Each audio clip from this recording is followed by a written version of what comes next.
What's up, y'all? It's Wednesday. I hope everybody out there is happy and healthy. Now, before we get started, I'd like to thank you all for clicking on this video to give it a watch. I do appreciate the continued support. Now, with all of that said, let's go ahead and kick things off. And I want to talk about the country music icon Dolly Parton passing away yesterday at the age of 80 following a brief battle with cancer. Now, her representatives and publicists released a statement confirming that she had passed away peacefully at the Vanderbilt Ingram Cancer Center in Nashville, Tennessee, I believe, surrounded by her loved ones. And although the specific type of cancer that Dolly passed away from was not publicly disclosed, she had been admitted to the hospital days prior. And she also spoke to her fans about managing various health challenges following the passing of her husband, Carl Dean.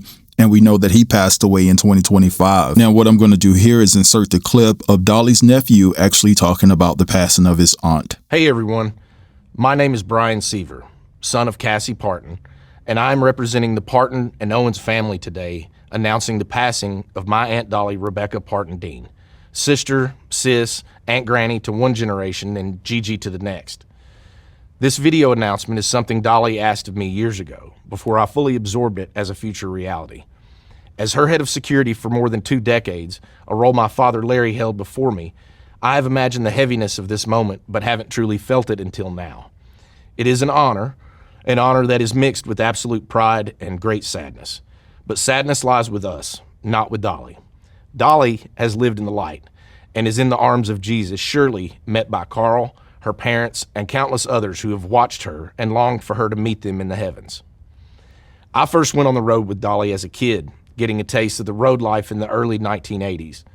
Dolly opened doors not just for me, but for her entire family to reach the potential we didn't even know was possible.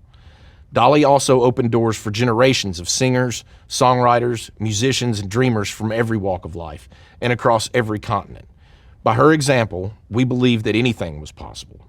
She never saw a door she couldn't open, and the doors she opened made and changed history. My family and I have shared a lifetime of beautiful memories with Dolly, but so have you. She has always been on your television, your record player, your CD, and on your phone playlist, becoming an extended part of your family, whether you liked it or not. Our family and the team she has entrusted with her legacy will work diligently to ensure her spirit will live with us forever. Dolly was a farmer, just like her daddy. He farmed the soil, she farmed songs and happiness. Dolly called me and said she wants to rest in a beautiful bed of plush cotton because after a life wearing heavy rhinestones, she finally deserves to be comfortable and have some rest. Rest in peace, Aunt Dolly, Aunt Granny, Gigi. May God bless Dolly Parton, and may God bless you all. She will always love you. All right, so we heard what Dolly's nephew had to say about her passing. Dolly touched so many people all over America and abroad.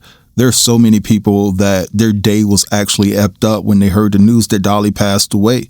I even see that President Trump is getting props for actually ordering the American flags across the nation to be flown at half-staff for 1 week in honor of Dolly. Now, there's a lot of conversations that are being had as it pertains to why people feel that Trump actually made this move. But for me, I'm going to stay away from that. I'm not going to go so deep into it because I don't want to make this video about politics, right? Because ultimately it's about Dolly and her legacy. And to me, Dolly was an angel on earth, and I don't glorify celebrities like that. But she's one of the few that just really made an impact on me of how you should conduct yourself and govern yourself accordingly and how you should treat people. And let's not forget to mention Dolly's philanthropic legacy. I mean, over the course of her life, she gave away $600 million, and her charitable work focused heavily on literacy, education, healthcare, and community support in East Tennessee and abroad. Now, another thing that I loved about Dolly is the fact that when she allowed Whitney to cover her song, I Will Always Love You, she had nothing negative to say about Whitney. She always gave Whitney her props.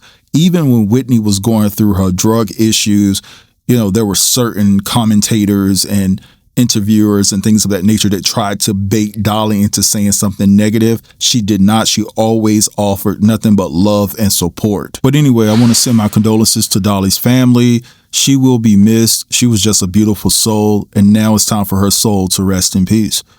But anyway, let's move along, and I want to talk about Wendy Williams because there's some mess going on here, right? So it's being reported that Wendy Williams' former producer, Suzanne, is working on a docuseries about Wendy's life, and it's called Clap If You Care.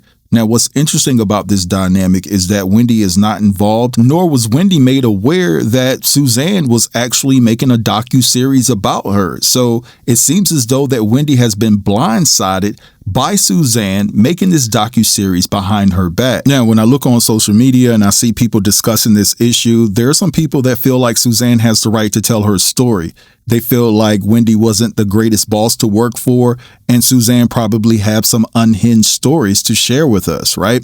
And then there are people that feel like this is a grimy move on the part of Suzanne, and it's been noted that Suzanne and Wendy haven't been in constant communication for quite some time. And then on top of that, it's been confirmed that Wendy will not see a dime off this docuseries that Suzanne is producing. Now, this docuseries about Wendy is set to air sometime in 2027, and while you have some people that are excited to see this docuseries, there are a lot of people saying that they're boycotting this docuseries because of the way in which it was handled, and a lot of people, quite frankly, are looking at Suzanne like she's a snake in the grass. Why would you go and do this? This woman held you down for 13 seasons on the Wendy Williams show, right? And now you're going to make a docuseries about her and she's not going to profit off of it. But anyway, we'll have to see if Wendy's going to step up and say something about this and try to contest it. I'm pretty sure her hands are tied right now because she's getting railroaded by people that look like Suzanne, if we're going to keep it honest, right? She's under a conservatorship. Who's running that?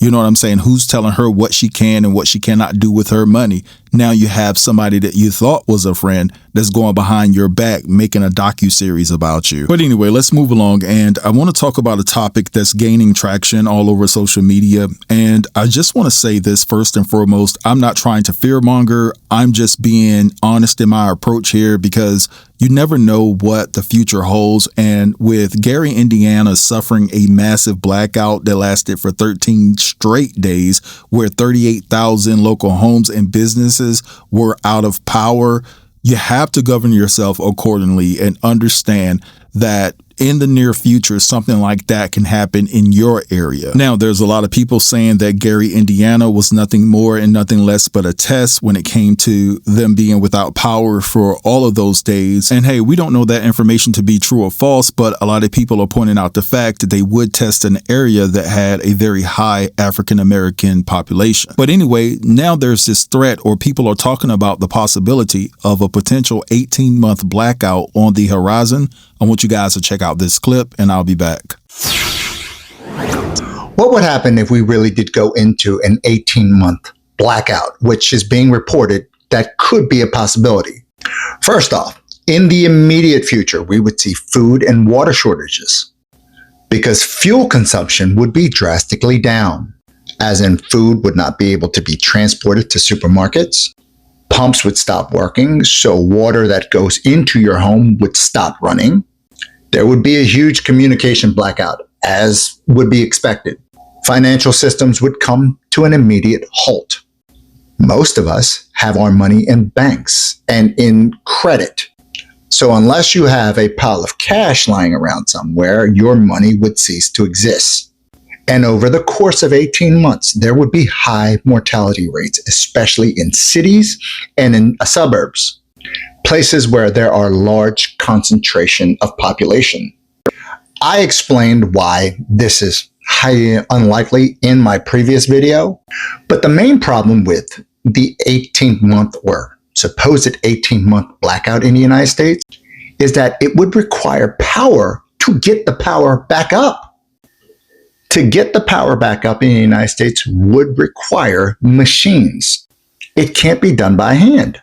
So this is kind of a double-edged sword situation, right? Where if we did lose power, we would need power to get the power back up. Hopefully we don't have to go through anything like that. And it would be definitely catastrophic if we did have to go through something like that. There would be so many lives that would be lost. But anyway, I'm going to let this go because I could go deeper, but at this particular point in time, I'm going to elect not to. But I want you guys to feel free to drop down in the comments and leave your thoughts. And I want you also to continue to have a fantastic day and be blessed.